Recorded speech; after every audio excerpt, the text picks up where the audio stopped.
Hello, everyone. Welcome to Teacher Development Webinars. My name is Amanullah Sand. I facilitate tutorial programs at Teacher Development Webinars. A very happy Eid al-Adha to everyone who is celebrating it today. Teacher Development Webinars is a social action project to support teachers and educators around the world with professional development opportunities. It is an initiative in the rise in online professional development to connect people from around the world with opportunities which they may not have had due to old normal of face-to-face conferences. And for today's webinar, I am introduced Dr. Nattama Pongpairoj. Dr. Nattama is an associate professor at Department of English, Faculty of Arts, Chulalongkorn University in Bangkok, Thailand. She received her PhD in linguistics from the UK. Her research interests lie in applied linguistics, especially second language acquisition. She is currently head of applied linguistics for language education unit and also chair of linguistics for English as an international language graduate program at Chulalongkorn University. We are pleased to have you, Dr. Nattama. Welcome to Teacher Development Webinars. Thank you very much, Amanullah, for your kind introduction and also invitation. So hello, everyone from Bangkok, Thailand. Your time is 2 p.m. It's 4 p.m. now in Bangkok. Okay, so let me start the webinar today. Let me share my screen. Sure. Okay, so shall we start, Amanullah? Yep, good to go. Okay, yeah, okay, thank you. Okay, so my topic today is about the significance of a successful research proposal. And the outline of my talk today comprises 4 sections. The first one is on the significance of research, what and why. Second is about components of a research proposal, what and how.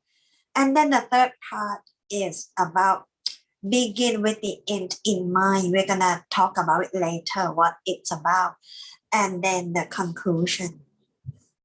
Okay, so let's go to the first part, the significance of research and what and why. I'm sure you all have done some research before, and particularly with our profession, I think it's very important that we do research so that, we kind of disseminate what we found or the knowledge we found in our research to our students and to our colleagues and peers. But first of all, let's talk about the word research. So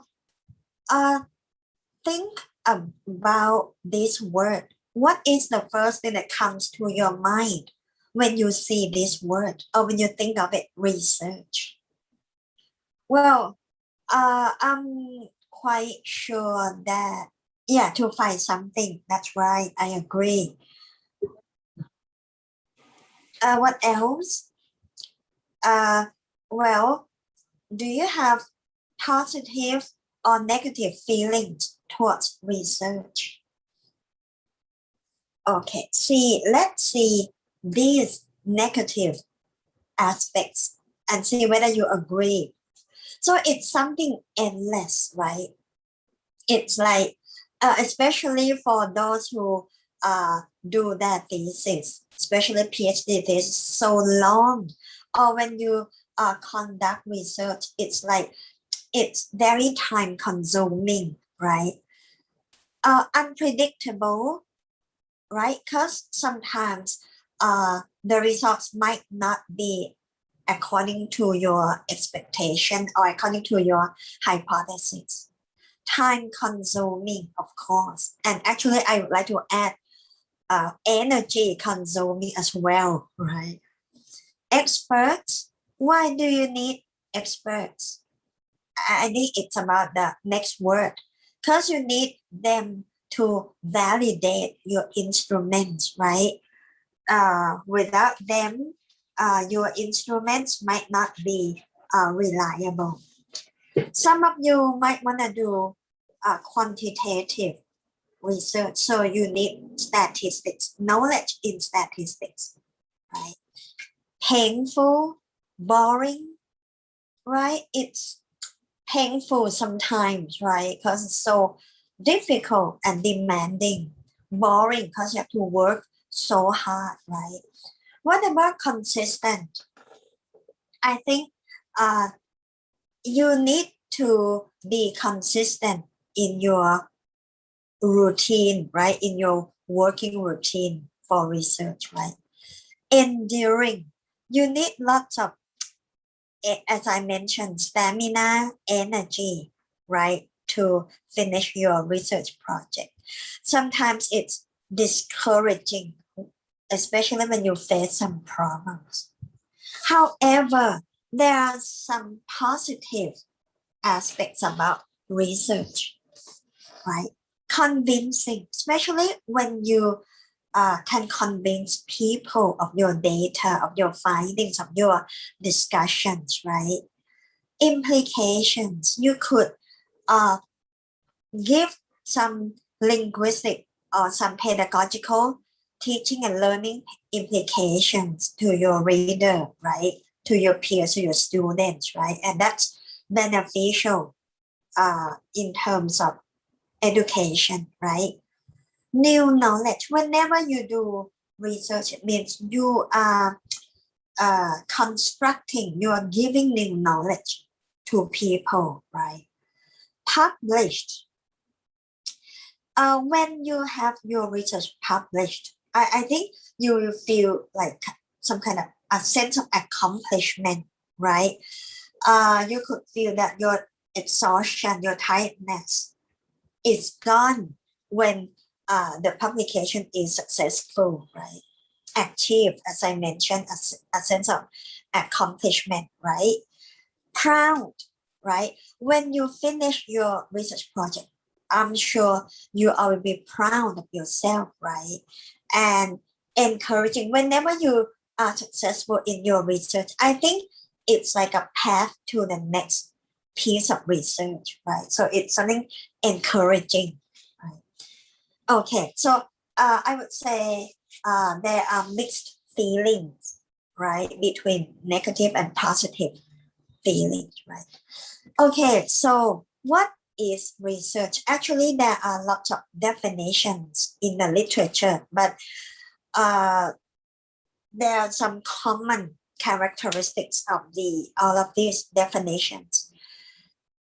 Research is an investigation, like one of you said, just as to find something, right?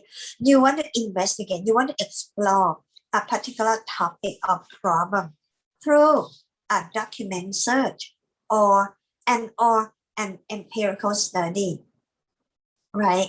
You in other words, you are doing an experiment, right? And the other definition is a systematic exploration of an issue by, so you have to go through all of these stages. You have to review literature, right? You have to formulate a hypothesis. You have to design a methodology to test your hypothesis. You have to collect data.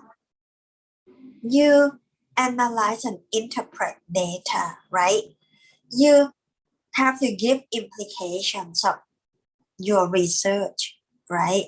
And you make some conclusion. You recommend people of future research. So I have some questions for you. Whenever you have a research project or think about your past experience when you conducted some research, do you have any passion at all for your research? I would really like your answer to be yes, because if you say no, yes, good, thank you. Because as long as you have passion, I think you can win any problems or any difficulties that you will face, right? Because you really want to find answers to your problems, right? And a similar question, you have motivation for your research project? Yes, you want to find some answers, right? And how do you get a research topic from the literature? So I think this is quite difficult for lots of people to get an appropriate, get a research topic. So you could get some research topics by looking into the relevant literature. Or you might talk to some peers through some connections, right? See what is your interest in your research, right? And another question, is your research feasible? You might have some interesting topics, but you have to think about feasibility or practicality, whether it can be done in the real world. Okay. Now, why is a research proposal significant? In Thailand, and I'm sure in your country and in all the countries in this world, if your research gets a research fund or a research grant, it is a proof that your research has some credit, because it means that some of the experts approve of your research proposal. They give some credibility to your research, right? So I think whenever you want to request some research funds, you have to try to make your research proposals as impressive as possible. And that's why the topic today is the significance of a successful research proposal. Now, what should be included in a research proposal? So that leads us to the second part of the talk today, components of a research proposal. Okay, so here are what you have to include in your research proposal. Of course, the title, right? Then the rationale or background of your research project, your objectives or goals, your research questions, your hypothesis, your literature review, your methodology. Then I'm sure the next two parts might not be quite familiar with you, but we're going to talk about it later. Users, stakeholders, output, outcome, and impact. Then the time frame, the budget, your request, and some references. Okay. So what are the only components missing from a research proposal? I think there are two parts, results and findings, and analysis and discussions, and they will be included in your research paper, right? But not in your research proposals. Okay, so let's talk about each of these components, and let's talk about what you have to do when you include each part in your research proposal. Okay, let's start with the title. Okay, I think the title of your, because the title could give impression to the committee who consider your research proposal. So you have to make it concise enough, not too narrow, not too broad, and make it attractive, make it challenging, right? Whenever people see the title of your research proposal, they would really like to read more of your research proposal, okay? So it has to be original and innovative as well. It has to be focused enough. It has to be persuasive and attractive, okay? So the title is also very important, and it's the first thing that people see, right, in your research proposal. Okay, second part, the rationale or the background or the introduction. I think this part is quite difficult to write. Why? Because it's not a long section, but it will tell the people, the committee right away what your proposal is about and why you wanna do this or that research, right? So in this part, you have to articulate, you have to tell people what you want to do in your research.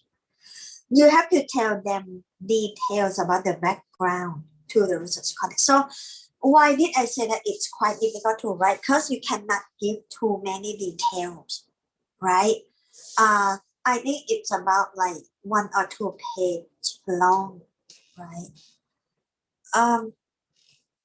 And then you have to show that you are aware of the relevant literature, or you are well aware of the body of knowledge concerning your research, right?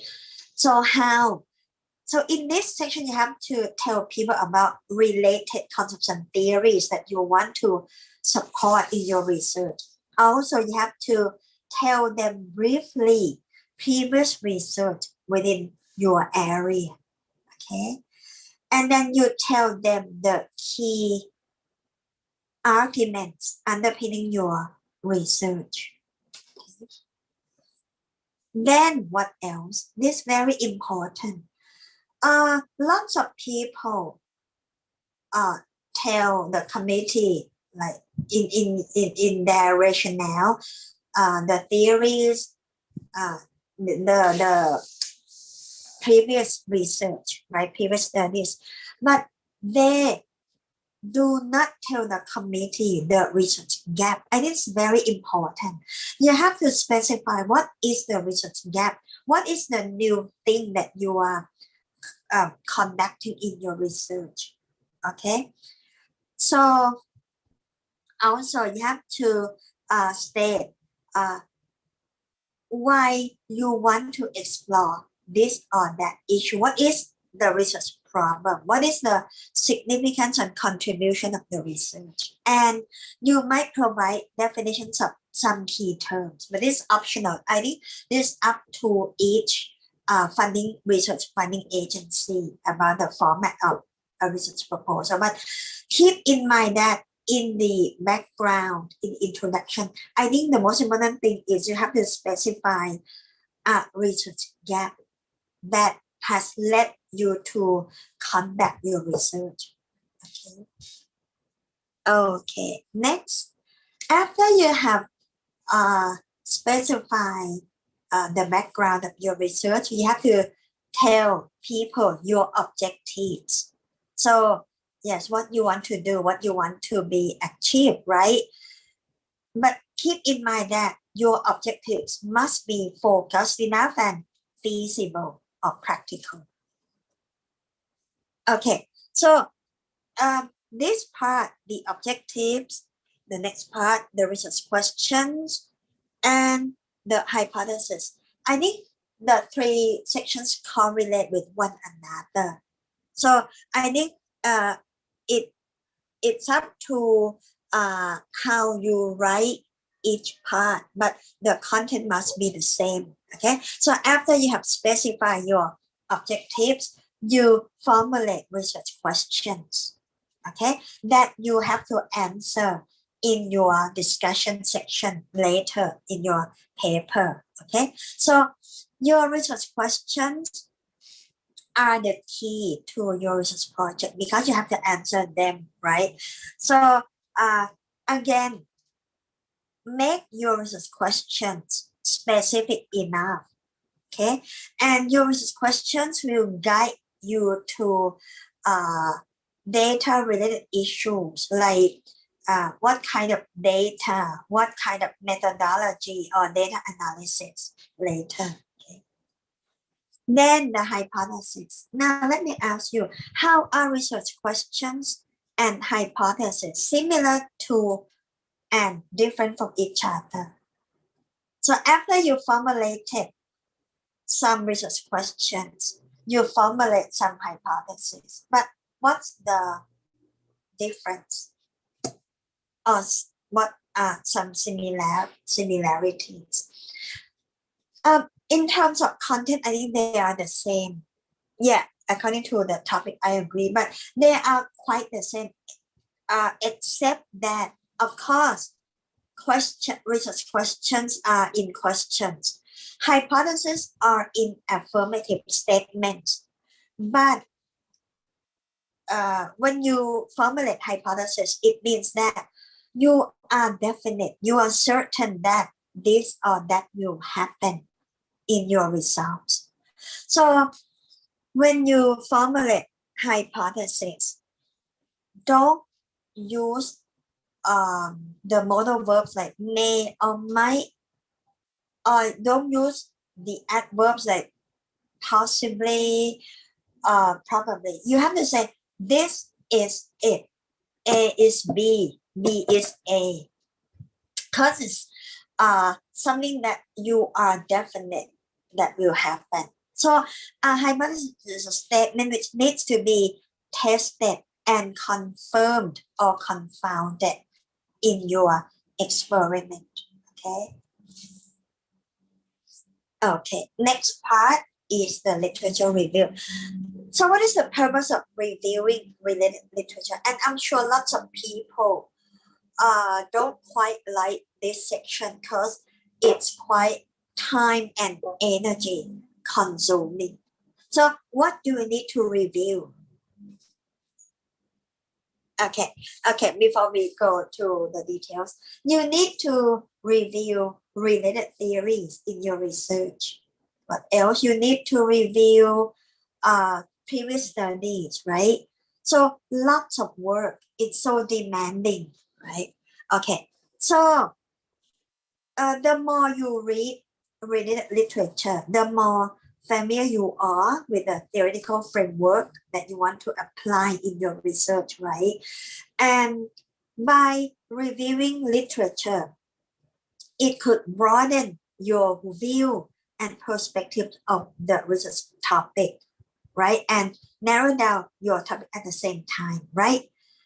And it could generate and select a research problem from a larger body of knowledge. I think it's very useful when you do literature review, and it could make you become an expert in your area. Okay, so it also helps you arrive at a focused and researchable research question.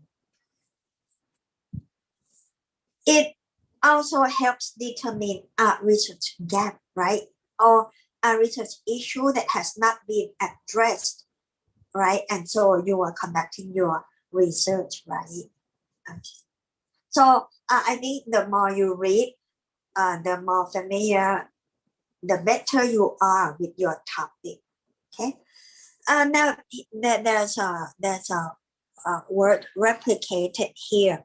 So sometimes I'm not sure whether you know replication research. Sometimes you wanna follow some research with the purpose of confirming the results from those experts, or sometimes you want to challenge some previous research.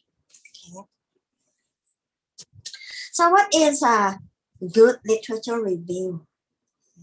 So you have to show people that you have a clear understanding and awareness of the literature related to your research, right? And it has to be comprehensive. It has to give people an overall picture. So you have to synthesize all the works that you are reviewing, right? Don't just, I mean, you have to rewrite in your own words. You have to make this part not analytic, okay? And you have to demonstrate your awareness of the theoretical or conceptual foundation. And as I focus, you have to show a research gap that needs to be filled in your research, okay? Okay, so in some cases, you might compare contrast to theories that are in debate, right? You might wanna support one theory and criticize the other. So up to your topic. Okay, now the methodology. I think this is quite demanding as well. Why? Because you have to try to design your methodology as best as possible so that there won't be any problems later when you collect data, right? So by reading previous studies, you will become acquainted, or you will be aware of what tests people have been using, and you can consider what methodology suits your work best, right? And what tests and what tests that you could use to justify your concepts or your topic. Okay, and you also need to think about your population. Who will be your population? Who will be your participations? Could you get access to them? Okay, you have to think about task validity. Okay, I'm not gonna go into details today, but you have to think of asking some experts to validate your methodology, right? And you have to also think about the ethical approval, IRB, right? It is a requirement for all of us, right?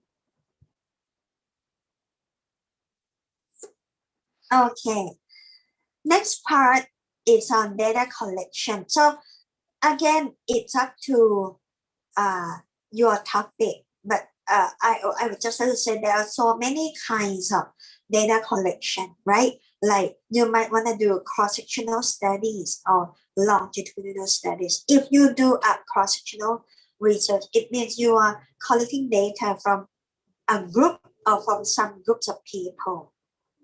And you could collect data from just a short period of time, right? But if you do a longitudinal research, it means you are doing some kind of case studies with just one or a few participants. But this is very time consuming. It could be like a year, 2 years. I think this is not quite practical for all of us, right? Because usually for a research project, it's about 1 year or 2 years in average, right? You might want to use primary or secondary data. If you use primary data, it means you are collecting data from your participants and you get primary data, right? But if you use secondary data, it means you use data from books, from corpus, right? Not your own data, right? You might want to use production data, like from your participants speaking or writing, right? You might want to use perception data, like their comprehension, right? Their knowledge of what you are trying to explore, right? Okay, so here are some examples of tasks that you can use to collect production and or perception data. For production data, like surveys, interviews, questionnaires, closed tests, essays, corpus, conversations, right? For perception, like grammaticality judgment test, acceptability judgment test, eye tracking. Yeah, I'm not gonna go into detail. They just to show you what we have in the literature. Okay. Okay, for data analysis, you might want to do qualitative research, right? Or quantitative research. If you do quantitative research, you are dealing with statistics. And again, I'm not going to go into detail, right? But if you use statistics, you might, there are two kinds of statistics, right? Descriptive and inferential statistics. Up to your topic. Now, timeline. This is also important. You have to show the committee that your research has some practicality and feasibility. It can be done. It can be finished within the timeline, right? So you have to show them, you have to plot the intended progress. You have to set your time frame, right? You might use a tabular format if possible, right? And you could tell them some possible obstacles and ways to straighten things out, right? Okay. Of course, when you request budget from a funding agency, you have to show the committee the budget, right? You have to itemize the budget. You have to specify resources and materials necessary for your project. You give details, right? You have to justify the requested amount. And again, as I emphasize, you have to show them feasibility. So the budget is up to each funding agency, right? Now, this is also important. You have to give some maybe selected references, okay, of your project so that people will know that you are well aware that you have been working hard, right, for your research project. So include a list of proper references that you want to use and cite in your proposal. Okay, now this is the third section. Begin with the end in mind. So what is it? So right now there's a new trend when you conduct research, and I'm sure lots of funding agencies want to see this. You have to think about the end of your project from the beginning. That is what? You have to show the committee the output, the outcome, and the impact of your project, right? I mean, you have to predict what will be the outcome. Like, okay, I'm gonna publish 1 or 2 papers out of this project. I'm gonna present this paper at a seminar. What do we mean by the outcome? The outcome is like in a few years' time, what change would my research make? Okay. And then the impact will take longer time. For example, like in 4 or 5 years, what would be a dramatic change that my research will give? And there are 5 types of impact. Okay. The academic aspects, the public interest, the communities and areas, the commerce and trade, and the public policies. The impact could be 1 or 2, don't have to be all the 5 impacts, right? So what is the academic impact? So who knows, your research might give changes in terms of teaching and learning. So that means about education, right? Your research might give changes to the way people think, to the public interest, to public, like people in your area or in the communities and areas that could give positive changes, okay, to your community. Like your new proposal of teaching and learning could give improvement to communities, your communities, right? If you have created some applications for education that could be relevant to commerce and trade, right? Especially in our new normal, you could propose some new innovations about teaching and learning online, right? Or self-learning applications, right? The last impact is on public policy. So your proposal or your data, what you have found, what you have proposed in your research might give transformation to public and or private policies. Okay, so if you could specify this, they could give good impressions to the committee because they need practical and positive changes out of your research. Okay.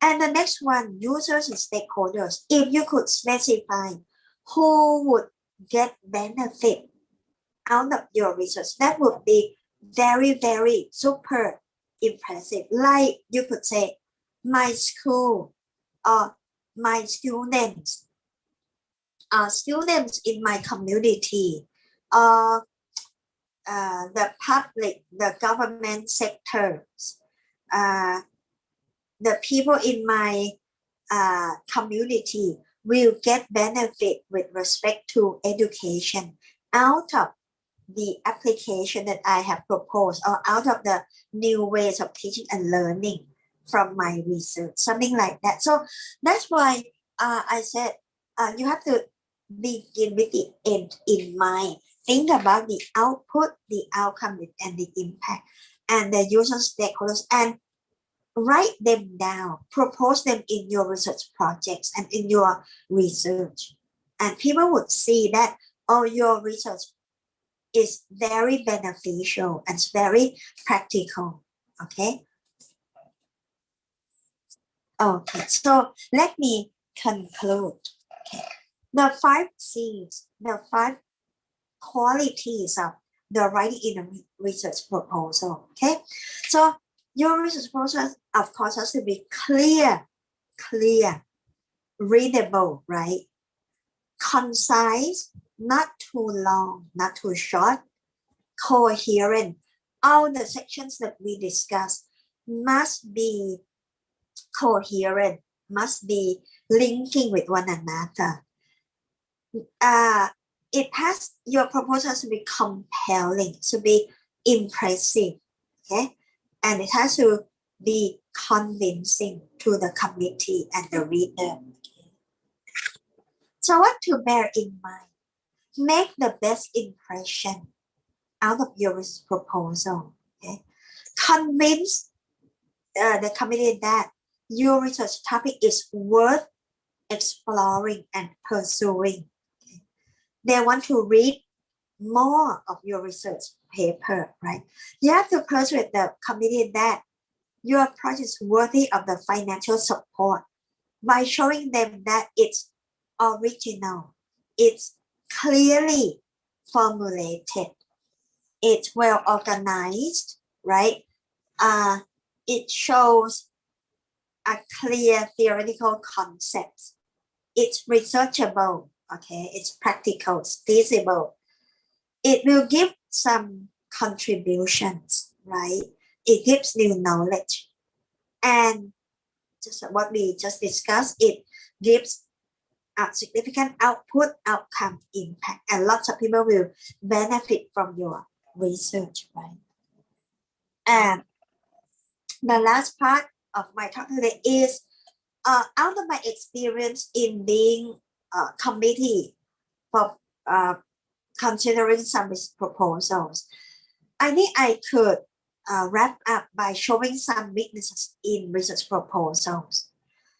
Lots of research proposals lack focus, lack clarity, and lack conciseness. Like some proposals are so long because some people have some kind of misunderstanding that the longer their proposals are, the better they are. But no, it's not true. Should be not too long, not too short, not too narrow, not too broad. Should be concise and readable, clear, right? They lack convincing arguments for the research. They lack a research gap. They lack a focus, right? Insufficient review of the related literature.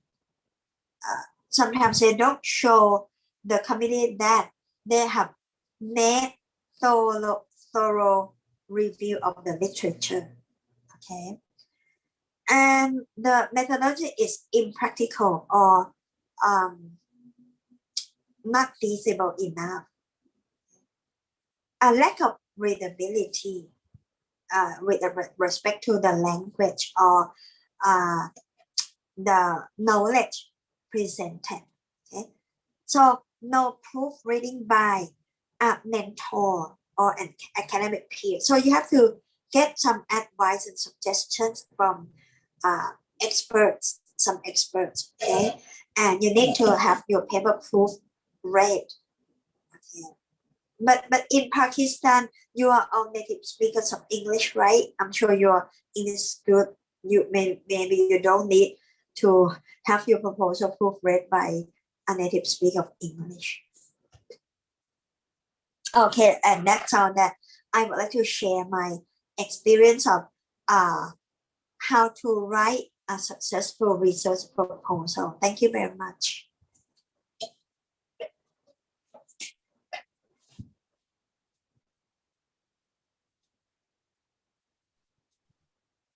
So if you have yes. Talk, and now the floor is open for questions and answers. If you have any questions, you could put. But there was a question in my mind. I was thinking, and you begin with the end in mind. Doesn't it go against the researchers, because we are making our own assumptions that we are coming to outputs before starting even the research?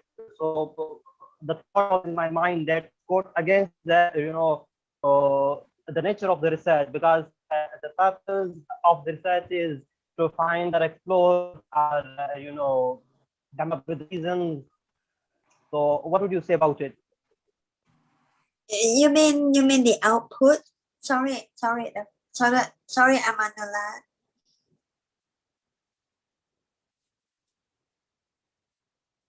Sorry, could you repeat? Just now I couldn't. Maybe some internet problems. Yeah, sorry. Okay, so can you hear me now? Yes, better now. So I was asking about, when we say we begin with an end in mind, so doesn't it go, go against the spirit of the research and nature of the research, because we are making our own assumptions or predictions about the outcomes, because the whole, the thing, the reason of research is to explore and go through this whole process. So what would you say about that? I see. That's a very good question. I know, because when we make our research proposal, we don't have our data yet, right? We don't have the findings yet. But yes, just what you said, you could predict what would be the results of your research based on the theories and based on the previous studies that you are supporting and you are applying in your research. In that way, you can make some predictions. And in that way, you could, out of your prediction, you can talk about the output.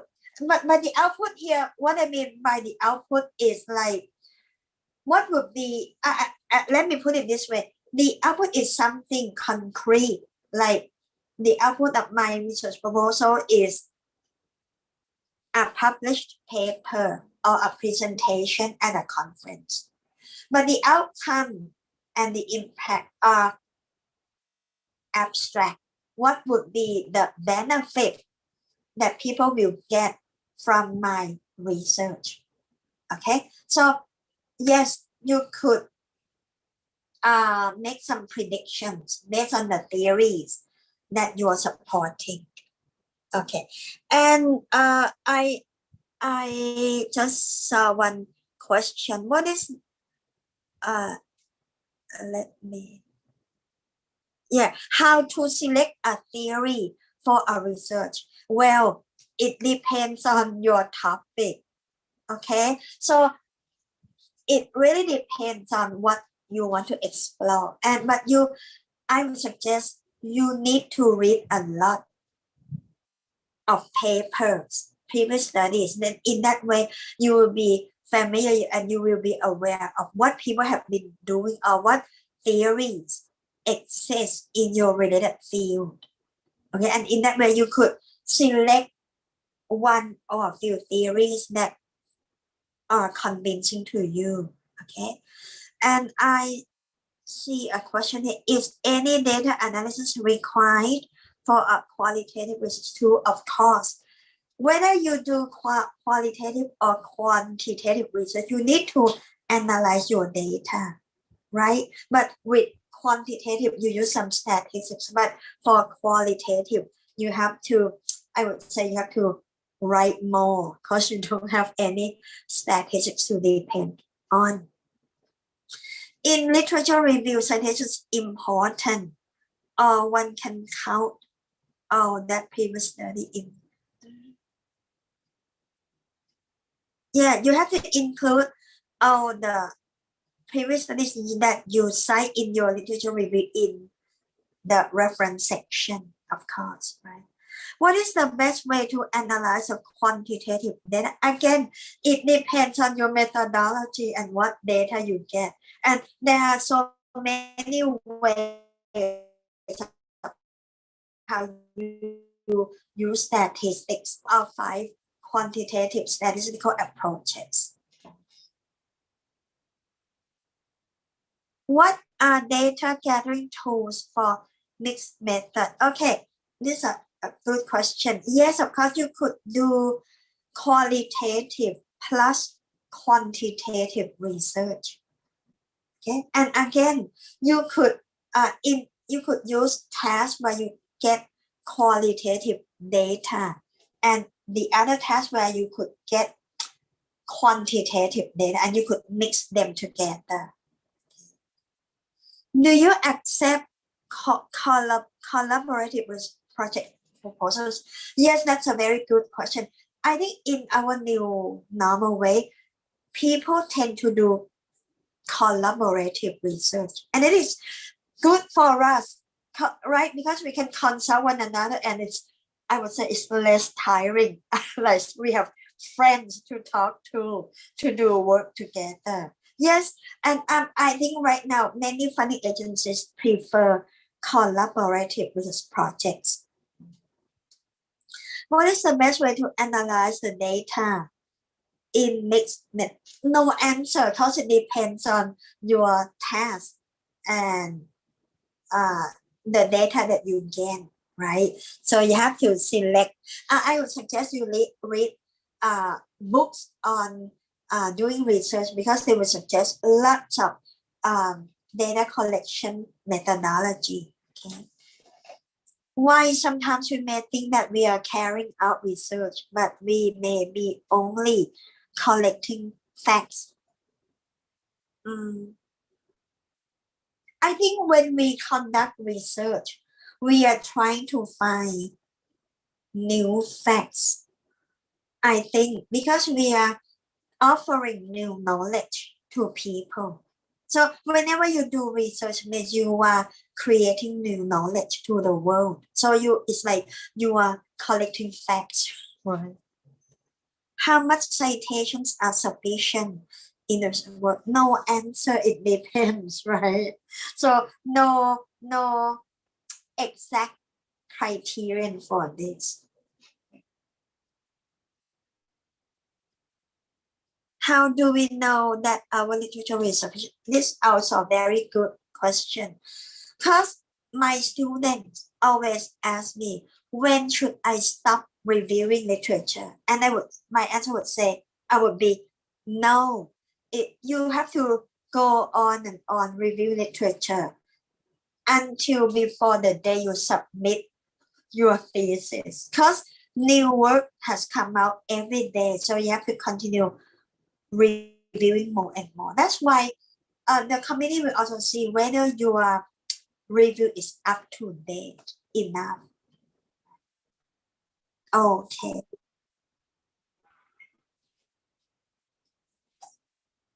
So I think I have answered all the questions in the chat. That's great. So I have another question.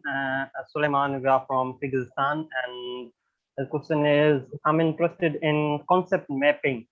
So if you could talk about that for a while.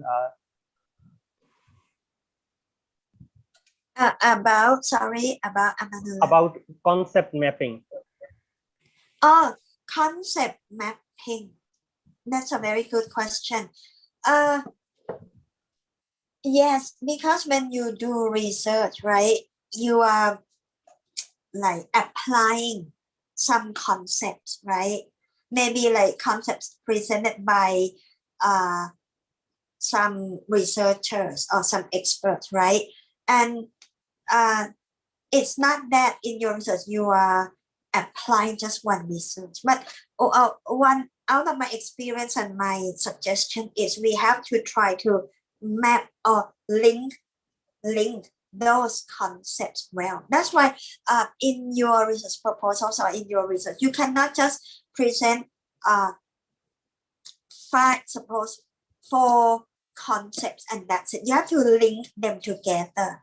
And why the link of these concepts could be applied in your proposal or in your research, right? And why you want to apply the linkage of these concepts together. That's why it means that the concepts that you are mapping could be applied, could be of use in your research.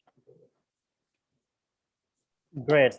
Another question from Caroline. She's from Ghana. She asked that, please, how can one write a statement of problem?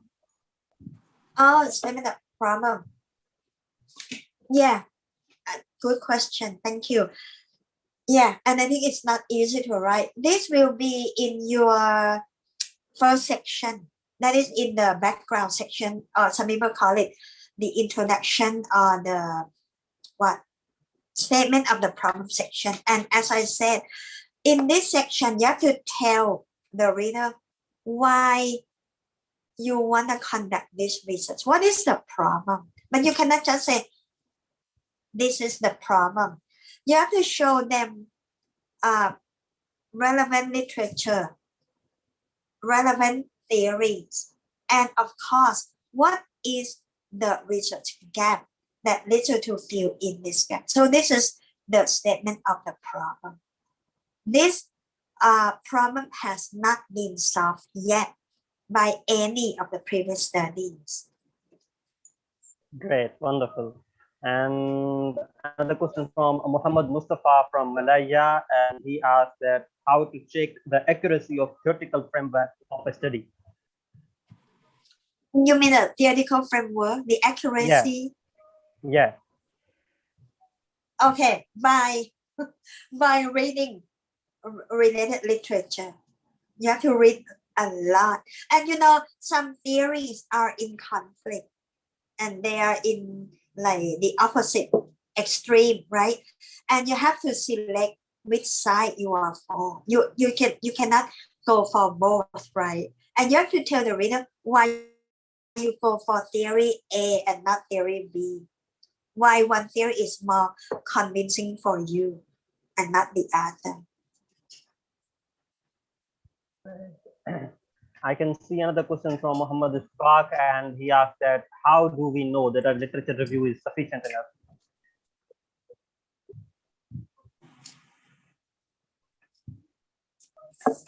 Yeah,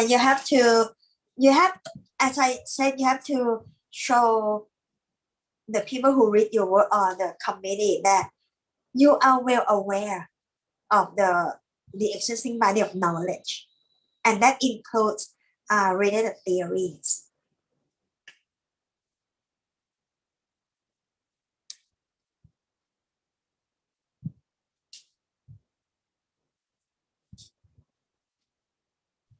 Are there any other questions? If you have any other questions, we have some time to answer those, so you can put them in the chat. I have another question from Taslim Akhtar from Jamshoro, Pakistan. What counts successful research proposal? You mean what is considered a good proposal? Yeah. Yeah, as I said, but I'll make it short. It has to be clear, readable, concise enough, right? Compelling, right? Compelling. And it has to be also convincing to the committee, right?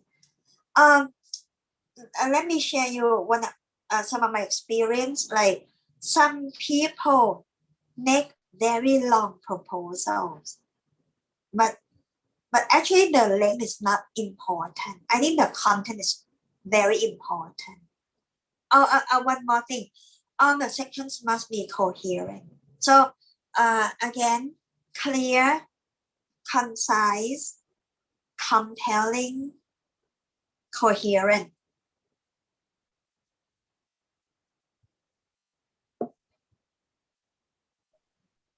Great. So there was another question that if you could speak about theory and how, yes, about how to select a theory for a research.